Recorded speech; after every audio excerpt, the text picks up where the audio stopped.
The Spin-off Podcast Network. Ready to rediscover the joys of cycling? With over 300 kilometres of cycle paths across Tāmaki Makaurau, jumping on your bike and going for a ride is such a fun way to discover the city from a different perspective.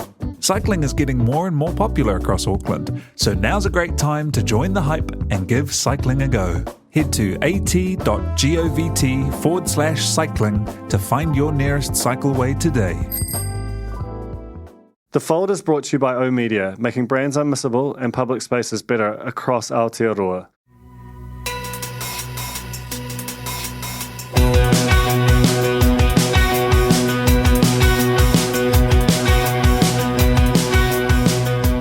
Kia ora and welcome to another episode of The Fold. I'm joined this month by Gaurav Sharma, who is the Associate Editor of the Indian News and still the Editor-in-Chief of the Multicultural Times, a journalist of real standing and someone I've talked to a few times over the last couple of years about, I guess, the state of the journalism as it pertains to kind of New Zealand's migrant or ethnic communities, which and he has what I think is a really interesting and quite important theory of or lesson for mainstream media about how to meaningfully engage or what's not being done. And we're going to cover that and a whole bunch of other things. So welcome to the show, Gaurav. My pleasure. Thanks for having me. No, it's great to have you up here again. And I was wondering if you could start by just telling our audience who you are and what you do. Actually, you covered everything. So, as you said, I'm a journalist. I'm not a trained journalist. I'm a mechanical engineer, and so I switched to this profession 12 years back. So I'm you can say I was trained on the job. I started with a very courageous newspaper, so to say, in India. The tagline of that newspaper is Journalism of Courage. It's a very respected newspaper called Indian Express. So whatever I know in journalism, I was trained by them. So I was there for 1.5 years. And then I moved to Singapore. I was there for 5 years. I did my journalism there. Singapore is sort of a police state. So majority of work that I did there was about business journalism. When I started talking about political and social issues, they told me to just get out of Singapore. And then I've been here in New Zealand since 2014. I was in Christchurch for 3 years. I moved to Auckland in 2018. In Christchurch, I started a newspaper called the Migrant Times, in which idea was, because, Christchurch is very white, quote unquote. So the entire media there, there's not much media there. You have press there, you have the Star Christchurch and some bureaus of other radio and TV publications. So I saw that the media there was for the whites, to the whites, by the whites, everything for the whites. Again, whenever I'm using white, it's within quotes, right? So I saw there was a big vacuum there. And so we came up, when I say me along with, so now it's closed, but at that time there was a Canterbury Migrant Centre there. So I collaborated with Canterbury Migrant Centre and we started a newspaper called the Migrant Times. And we used to cover each and other ethnicity, including Pakihas, in that newspaper. And people sort of liked that initiative. So, but our reach was very small. We were only distributing the newspaper across Canterbury. So not only in Christchurch, in Ashburton, in Selwyn, in Waimakariri, those places. So people said, this is such a nice thing and we need something like this on a national level, not only in Christchurch. So that led to the newspaper Multicultural Times. And Auckland is probably the only business hub in New Zealand. So if you want to do anything at a national level, you have to be in Auckland. So in mid-2018, I shifted to Auckland to launch that Multicultural Times. We did it for a few months. Then, some internal problem happened with the company and we went online. So we still do some stuff, but mainly online. We are not publishing the newspaper. And since last year, as you said, I have been working. So people knew what I have been doing for a few years. So this newspaper, the Indian News, which was mainly looking into issues for the Kiwi Indian community. They called me up last year, if I can help them revamp the editorial and everything. So to summarize, I brought my kind of journalism for diversity in this newspaper as well. So the name is Indian News, and of course we cater to Indian community as well. But we have started covering Indian subcontinental communities in a big way. So we cover Pakistani, Bangladeshi, Sri Lankan, Bhutanese, Nepalese community as well. And then we have started a section called Multiculturalism in this newspaper as well. So you will find in the 24 pages, 1 or 2 pages are devoted to that. Like for example, in the recent, the paper that came out today, we have covered a story about the African Ayatollah African Foundation happening at 18th of July. Christchurch City Council buying the Christchurch Netball Center to set up a multicultural hub in Christchurch, things like that. So that's the short summary. And why do you, if you look at both the ventures that you've founded and what you brought to the Indian News, there is that thread of representing kind of communities that maybe don't necessarily have as much visibility within New Zealand's mainstream media. Why has that been such a sort of driving force for you through these various ventures? Because I have problem with this term that we use, mainstream media, because I believe that's why I also sometimes use it, because people will not understand if I use the term I want to use, which is already established media. Like for example, for your audience, young urban 25 to 40, right? For them, spin-off might be mainstream. They will not be interested in what NZ Herald is saying, right? So instead of calling them mainstream media, I just want to call them already established media. So stuff is already established, spin-off is in the process of establishing itself. So I see that this, as I said in the beginning, the vacuum that we have in the already established media is very, stupid, so to say. Because in one of the pieces I wrote that when you look at the census 2018, you will find that more than 25% to 30% of the population of New Zealand and particularly Auckland is non-Pakeha. But the entire media, as I said in the beginning, is for the Pakeha, by the Pakeha, everything for the Pakeha. And Pakehas are the ones who are in the jobs. They are underemployment.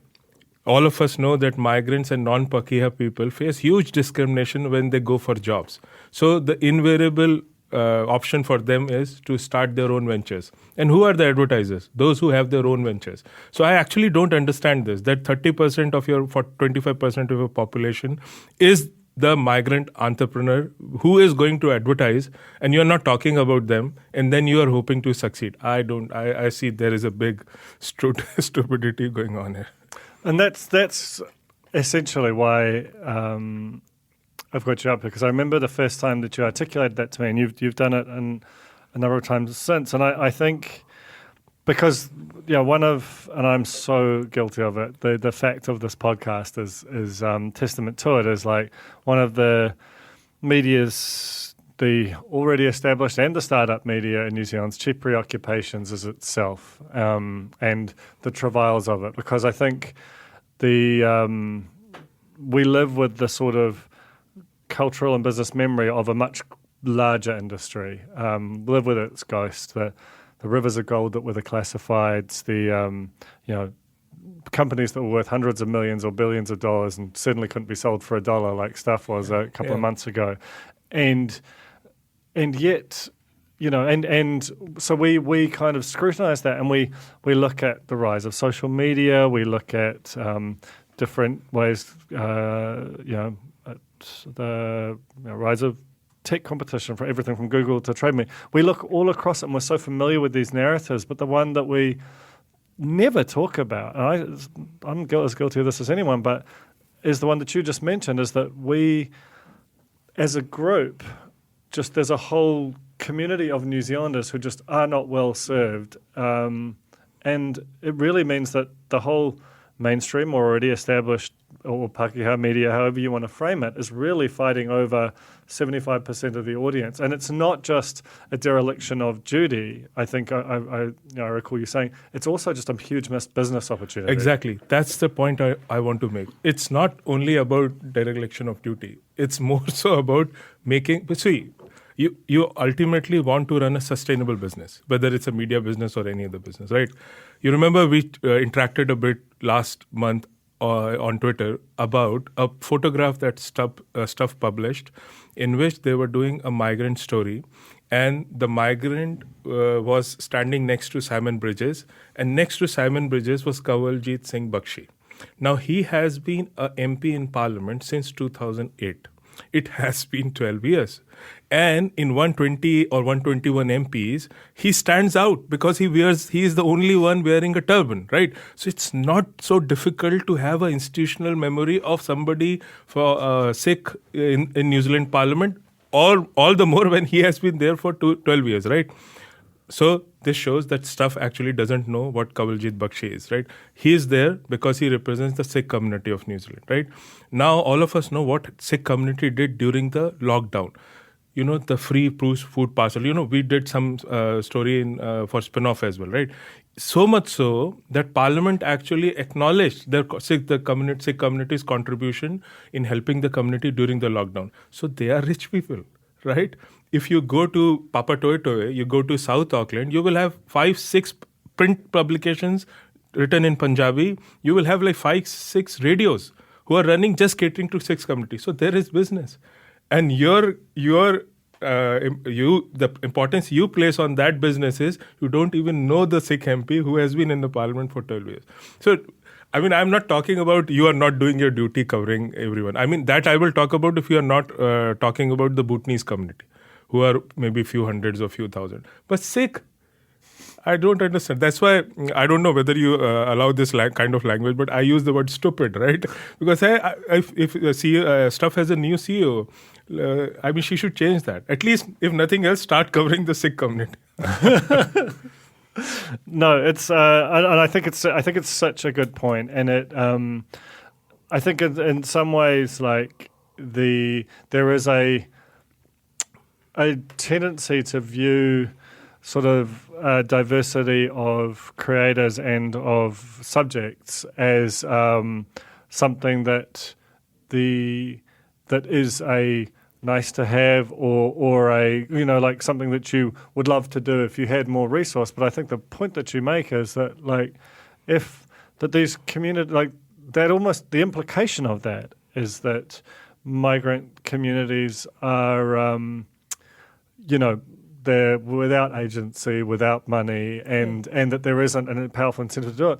When in fact, as you point out, you know, that the Indian community in New Zealand might be its most entrepreneurial on a per capita basis. Like the number of small and often actually quite large businesses that are owned. Therefore, the principals are decision makers. They are placing advertisements, you know, and whereas with Pākehā, they're much less likely to be that on a demographic or per head of population basis. I just take two communities, right? So that's why we particularly are talking about the Indian community. Because if you look at two communities, you will say, okay, Indians and Chinese are the biggest numbers of migrants in New Zealand, right?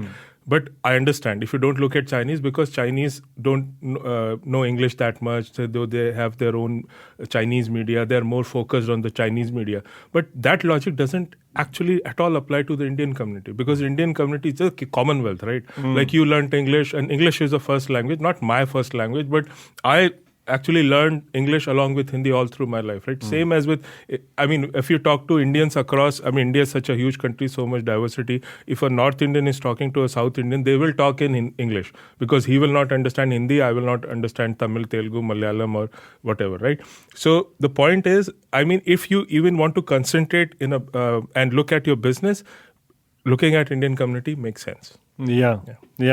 And, you know, how does that sort of manifest itself? Like when you do see the Indian community or see migrant communities covered in the already established media, It's okay. You can call it mainstream media for the purpose of this podcast. I think it's quite useful. I think it is a useful way of sort of characterizing. Because the fact is, when we say mainstream, if we use it as code for Pakeha, we say that by implication, migrant New Zealanders are non-mainstream. And therefore it's an exclusionary word. And it's you've got to think about these things about how they make people feel, how they land. So established. So already established media. Let's do it. I think it's good. So what I and I think there was another story that you told me about an all-woman Indian naval crew, which went round the world, stopped in Christchurch, and used that as a way of understanding which stories from sort of migrant or ethnic communities, because we're not just talking about migrants, are given prominence versus and how that impacts the communities. So this is again stretching that point that we are talking about. Like, for example, firstly, there is no representation of anybody except the Pakeha community in the media. If at all you get a mention, that invariably be a negative story. So this example demonstrates that. Like, I will elaborate on what you mentioned. Like, so a 6-member all-woman Indian naval crew few years back circumnavigated the globe for 8 months, and they stopped at 4 places across that 8 months, and one of that place was Christchurch. So, you need to stop to put on ration and, fuel and everything, check everything. So they were there for 2 weeks in Christchurch. I was in Christchurch based at that time. So all through the 2 weeks, everyone hosted them. Megan Woods hosted them, the mayor Leanne hosted them, all the MPs hosted them, lots of Indian organization, community organization hosted them, facilitated them. Indian High Commission had an event. So I went everywhere. I wrote lots of stories. Except me, no other journalist attended any event, reported them. If you Google it, all the stories will be from Gaurav Sharma. You compare, and you Google that, you Google another thing. You Google Dr. Patel, Christchurch GP, accused of sexually harassing his patients. And everyone, NZ Herald, RNZ, TVNZ stuff, you'll find multiple stories on that. So I have no problem in people reporting about a Kiwi Indian GP sexually harassing his patients. That should be done. Everyone should do it. I have a problem when you do only that. And I don't understand why you do only that. Because just imagine, it's not an Indian story, right? All of us are working in our working life to have gender parity in the world.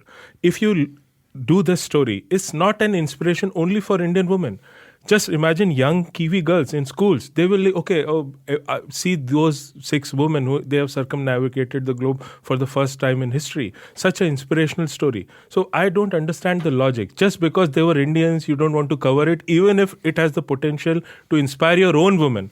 It's not an Indian or a New Zealand story, right? It's a world story, which everyone should read about and inspire from.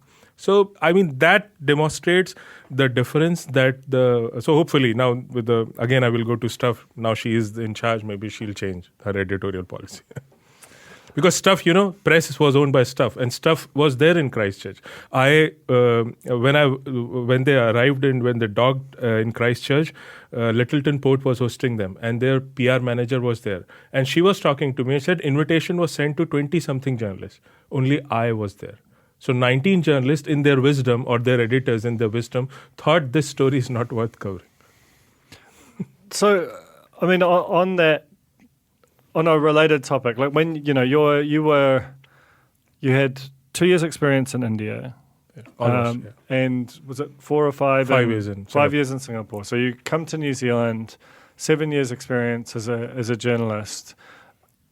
You end up effectively starting your own publications. What was your experience of trying to basically take up work in which you were deeply experienced in when you arrived here? Oh, that's another. And I don't think my experience is different from any other migrant that comes to New Zealand.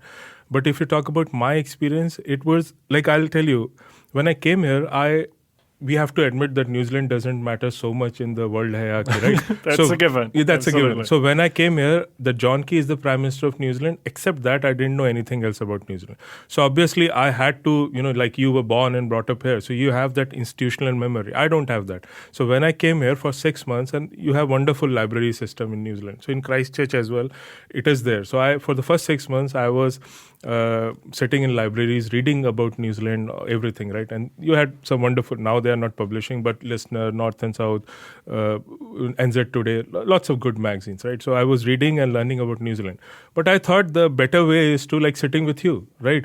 I don't know what is important, what's not. So instead of spending hours and hours in library, if I have a cup of coffee with Duncan for 2 hours or 1 hour, he will be able to tell me, okay, Labour and National, Green came only when MMP came and Ruth Richardson opened the economy and all that stuff, right? Which I didn't know. So I used to write to journalists, senior journalists, and I used to say, okay, it's not about for a job. And add to that, because I thought as a journalist, people might be interested in what I have been doing. So I came to New Zealand in November 2018, and India had its general election in that very year when Modi became the Prime Minister. So for a publication in Singapore, I was in India for 3-4 months on the road covering Indian elections. So Indian elections is supposed to be the world's largest democratic exercise. I was on the road for like 10,000 kilometers. I was traveling through 10 states. So I had such massive experience, in 2009 also I have covered the elections for Indian Express in 2014. So I thought if I talk to Duncan, I'm just using you as a prop now. So I said I send an email to Duncan and I say, I've just come to New Zealand and I have covered the largest democratic exercise in the world, which is awesome actually. You remember first time we met, I told you that in India, they are so very particular about everyone should vote that if at top of a hill, there is a single voter, and for that voter to be able to vote, election commission officials will trek for 14 kilometers, go to that particular place and set up a voting booth so that that one voter is able to vote. Such wonderful. I know we have lots of problems in Indian democracy as well, but there are problems and there are some wonderful things as well. So I thought I will tell Duncan all this and Duncan might be interested. Nobody was interested. So for 6 months I was doing that. I was sending emails. Firstly, just to have a cup of coffee to know, nobody replied. Then I said, okay, fine, let me find. I knew that after 6 months, I knew a little bit about New Zealand. So I thought, okay, now let me apply for jobs or something. So that was in 2015. Nobody replied. But that story doesn't end there. The best part is it keeps happening. And that's why I don't understand what is the problem with the job scenario or discrimination scene in New Zealand. Because, okay, in 2015, I was young. So to say, young in New Zealand media business, right? So nobody responded. I understand that. Then I launched my Migrant Times. It became a successful newspaper. People said, make it a national newspaper. But starting something and then making it a national thing takes time, effort, energy, everything. So it was taking me some time to find investors and do that. So in 2016, I said, okay, till I'm able to make this a newspaper, national level newspaper, let me find some other gigs here as well in Christchurch, right? So I used to write so if I see, okay, this particular, I'm not going to embarrass people by naming them, but I'm just saying, like for example, if there is a NGO and I say they have a communication manager opening. So I'll write to that NGO. I will say, okay, fine, this is me. I have been doing this Migrant Times here. And you probably, because everyone in Christchurch knew about the newspapers, I said, okay, you might have seen the newspaper somewhere, and I'm right now looking for some other gig or something. So that's why I'm writing to you, because I saw that opening. I'll get a reply, oh, you were the editor, such a wonderful newspaper, you did such a great job, and we'll get back to you. For 2 weeks, I will not hear anything. And then they will say, okay, sorry, you have not been shortlisted. So I was surprised. You were so very happy. I'm not saying give me that job. I'm saying I don't understand, if you were so happy with that newspaper, you didn't even want it to meet me in person and just listen to me, what was my experience, why did I want to launch Migrant Times and stuff like that. So that was the second time. So I thought, okay, there is something wrong in New Zealand. Then I came to Auckland. As I said, in 2018, we launched this Multicultural Times, right? Similar thing happened last year as well, when it was not publishing anything, and we are not publishing, and we were just doing online stuff. Again, I thought, let us look for other gigs, right? So I started writing to people, And similar thing happened. So I was called to big newsrooms with editors. And when I was called, the first thing I looked at was whether the person who is calling is a Kiwi or not. Because in the last 5 years, I have been so subconsciously, it has been ingrained in me that a Kiwi, a Pakeya, is not going to call me for a job interview at all. So if somebody is calling me, that invariably means he is not from New Zealand. So again, then Indian news happened. So I'm saying, so it is not only when I arrived in New Zealand. I think it has been multiple times, and this is not a unique story. I must add in the end, it happens with everyone. So it happens in whether you have Kiwi experience, so to say, quote unquote. It happens even if you have Kiwi experience. It happens. The Fold is brought to you by O Media, making brands unmissable and public spaces better across Aotearoa, with over 4,000 out-of-home advertising sites nationwide across both street furniture and retail centres. I'm super grateful to O Media for enabling us to make unmissable connections with Kiwis. Raising capital or taking your business to the world? Investment Fix has the lowdown on everything you need to make it happen. This season, we're exploring the US market, the opportunities it offers, what it takes to grow a business there, and the best way to approach investors. Join some of the superstars of the investment and business world as they share advice from their time in the US so you can make your mahi count in this massive market. The Investment Fix podcast, brought to you by Invest New Zealand. Tune in today. When we first met was in the aftermath of March 15 of last year, and I remember Anjan Raman wrote a story around the time about the feeling of, representing, I think she's from the New Zealand Muslim Women's League, and basically saying, we are being surveilled, we feel under threat from white supremacists, speaking to government about their safety, which is the fundamental duty of a government, is to, you think that the first thing is safety, and then the rest becomes nice to have. And she wrote that so vividly in the aftermath of it, and I think that for me sort of exposed what this. What the flow-on consequences of if every institution has that same attitude that you just described, then ultimately those are the stakes. Is that they get a different experience, and that's obviously the single worst thing that's happened in this country in my lifetime, and I guess what I would like to ask you is how that moment felt for the kinds of communities that you'd been writing about, and whether you think that it has altered the sort of fundamental DNA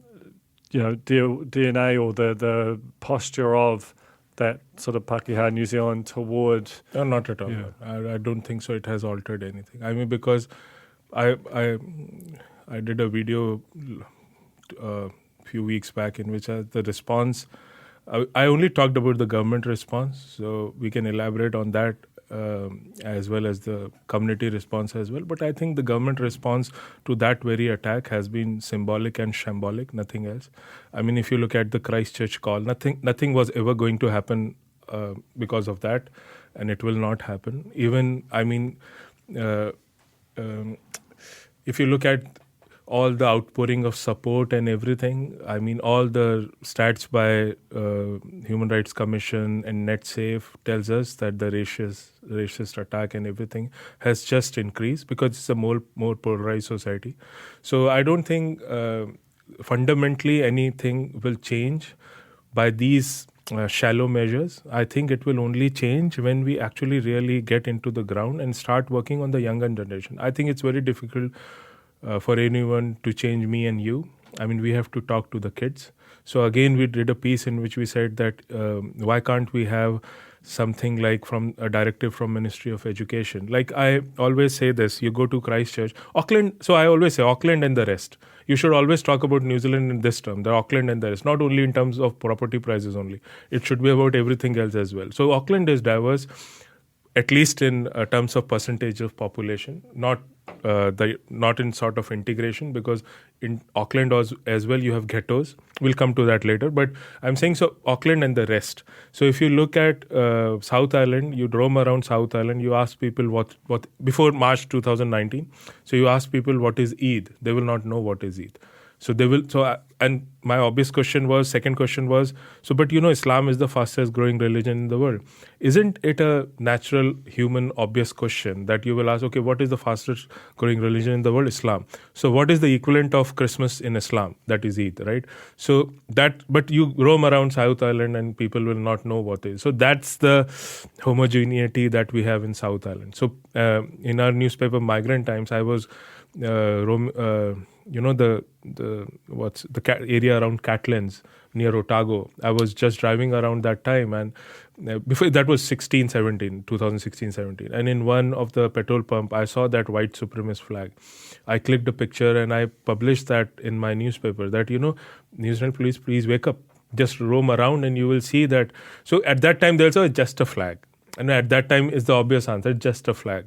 But now nobody will say it's just a flag, right? So people were waiting for something like this to happen to not say this is just a flag. That very flag in Christchurch, Santa Parade in 2015-16, during that time, was that very supremacist flag was flown on a monster truck. And Santa Parade is actually commissioned by City Council. So at that time, Christchurch City Council also said that, just a flag. In 2016, I interviewed the mayor. If you look at my interview, Leanne, she is still the mayor. One of the questions I asked is, in your city, the rugby club is known as Crusaders. Don't you think there is something wrong in this? She said, no, it's just a name. I said, but when I go to watch the rugby matches and they flow their swords and all, it doesn't look like they are actually talking about crusade. She is just a name, right? But now everything is not just a name, but still.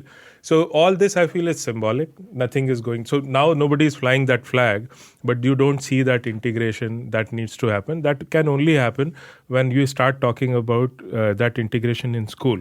So when, as I said, the Ministry of Education can have a directive in which they can say that maybe just give a holiday, like I'm going to do a piece very soon in which I say, just look at the public holidays in New Zealand. Except Christianity, which religion has any representation? Every holiday is a Christian holiday. Or you have Queen's birthday or something like. Or if you look at any religious holiday, it is a Christian holiday, right? So if you can have one for Diwali, a Hindu festival. You can have one for Eid, a Muslim festival. Maybe for Hanukkah, one Jewish festival. Right? So just 3-4 holidays. And you can reduce the 2 months of holidays that we have in December, January. Just reduce 4 days from that and give one holiday. So when kids are sitting at home, and you have 3 daughters, right? When they are sitting at home, obviously they will ask, okay, Papa, why I'm not going to school today? You will say, because today is Diwali. Then the next question they will ask, okay, what is Diwali? That's how you educate people. But if they don't know what is Diwali, they will always grow up fearing Hindus and Muslims. So I feel opinions may differ. So I should say, in my opinion, we should actually really start working at the ground with kids, with the younger people, so that the next generation gets to know the diversity in this society. Otherwise, like Phil Goff, the mayor, he keeps saying Auckland is the most diverse city in the world, one of the most diverse. That guy, husband of Jenny Salesa, Minister Jenny Salesa, who is the pro-vice chancellor. He's such a wonderful guy. I have heard him in public speeches.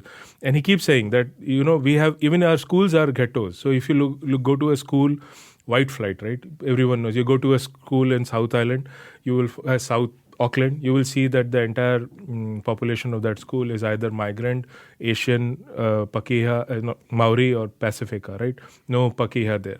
So even Auckland and the rest is all, we need to work a lot in the rest. Even in Auckland, where you have diversity, that integration is not there. So the response, in summary, that I have seen after the mosque attack, either by the government or by the community, you go to the community and ask people, there is no difference at all. That discrimination, that racism is still there.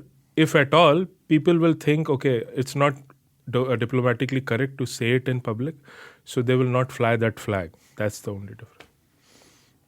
That's pretty sobering.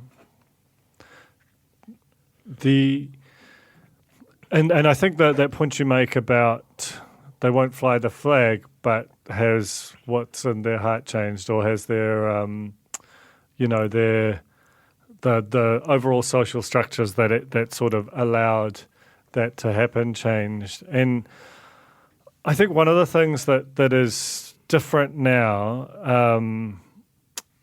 and has been cited and is kind of evidence in the Christchurch call that you referred to before, is the extent to which social media allows and even encourages people to kind of both stay in particular communities, enables kind of communication and radicalization within those communities, and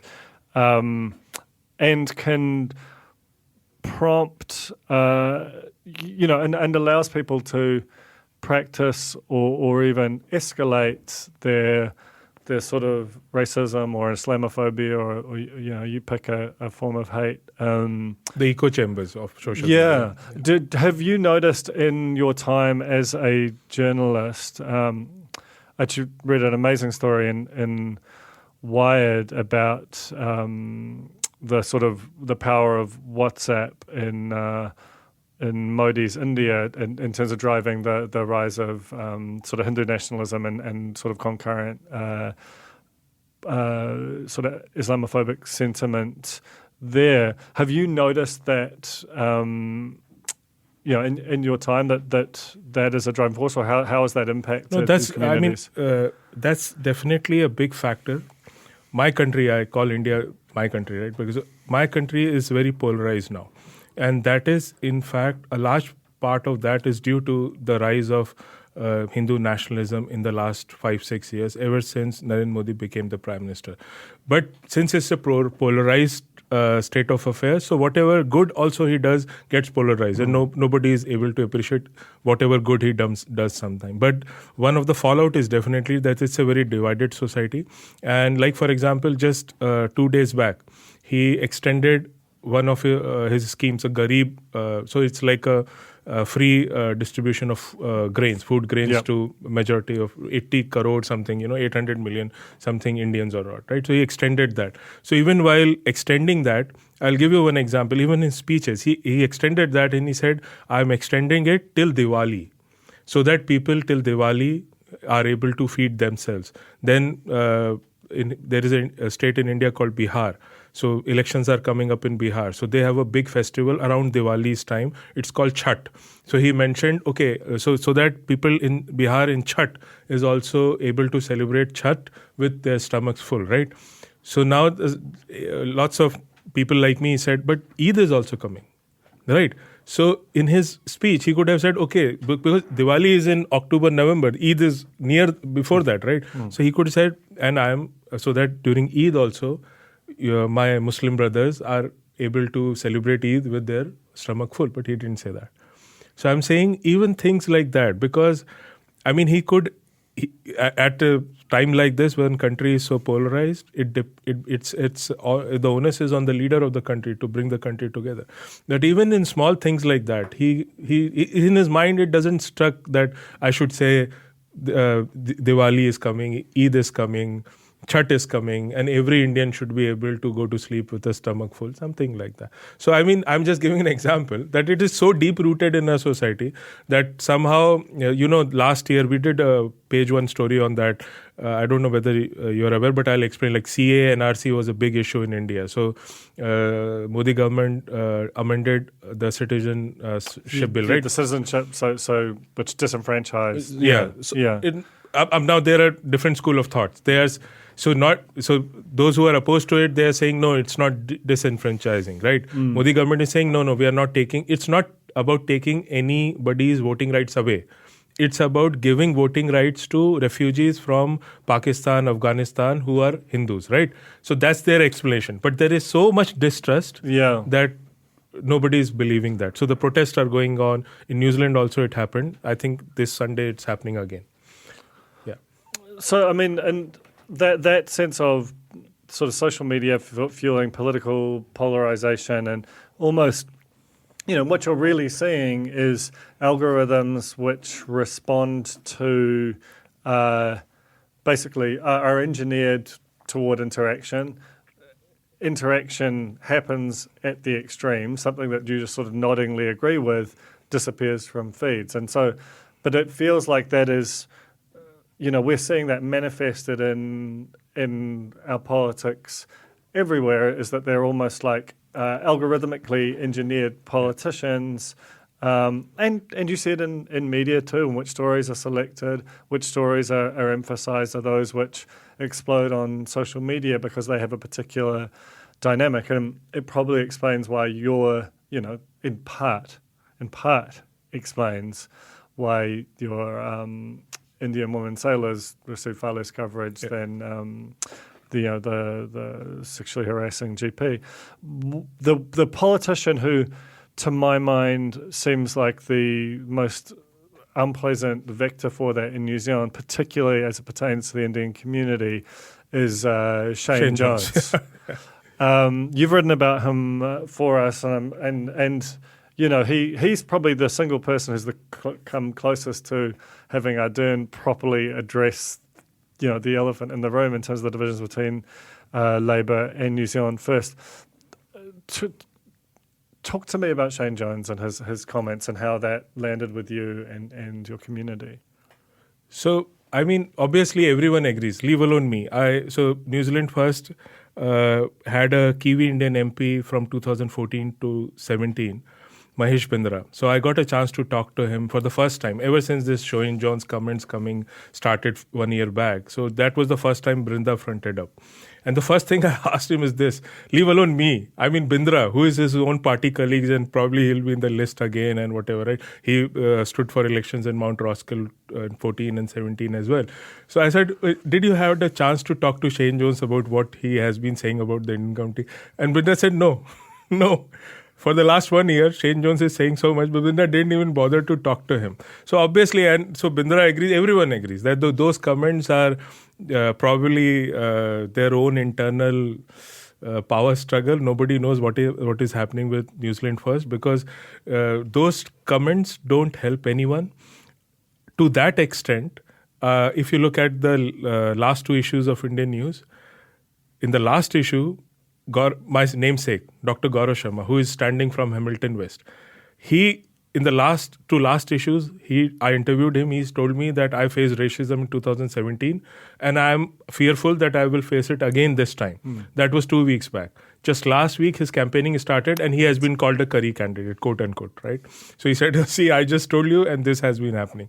So I'm saying politicians like Shane Jones, of course, I will give one credit to him. After that, he fronted up to one of the Indian organization and he gave an interview. And one veteran Indian journalist, Venkat Raman, interviewed him and he talked to him. So he did front up to the community.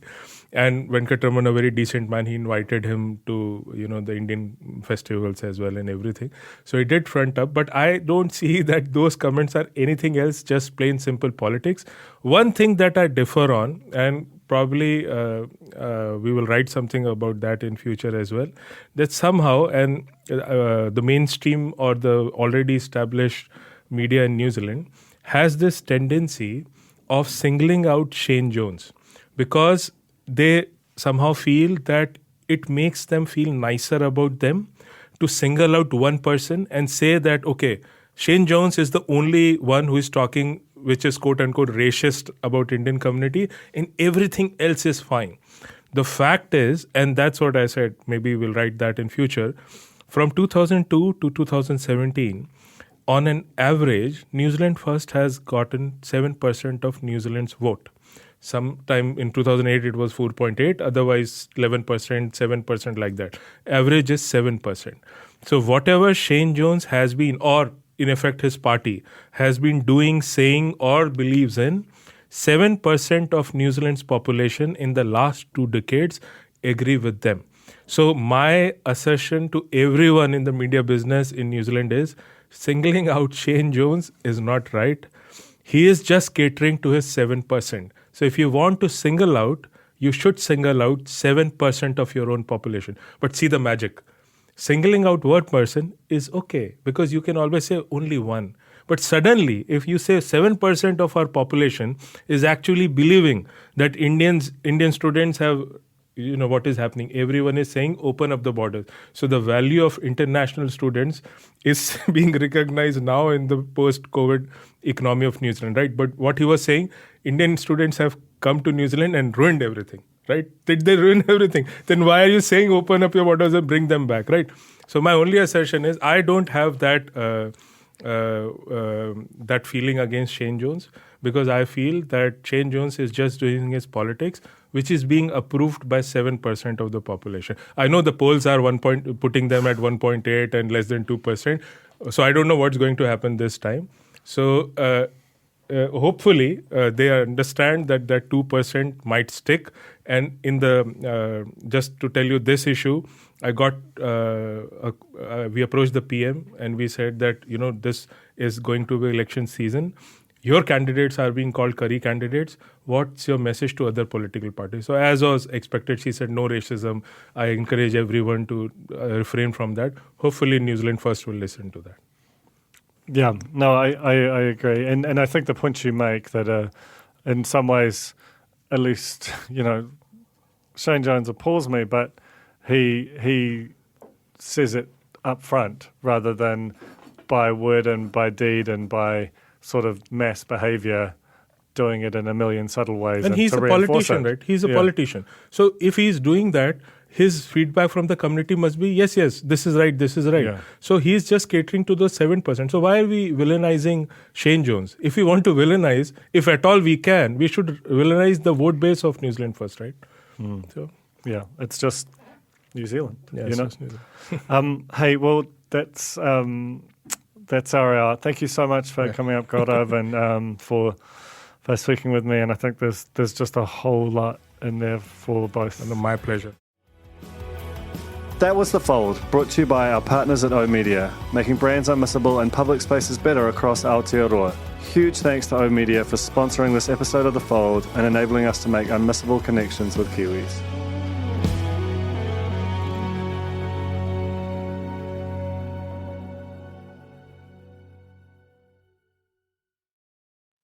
Kia ora e te iwi, Te Aihe Butler here, podcast manager at The Spinoff. If you enjoy listening to our podcasts, consider supporting our mahi by signing up to become a Spinoff member at thespinoff.co.nz/donate. The Spinoff Podcast Network.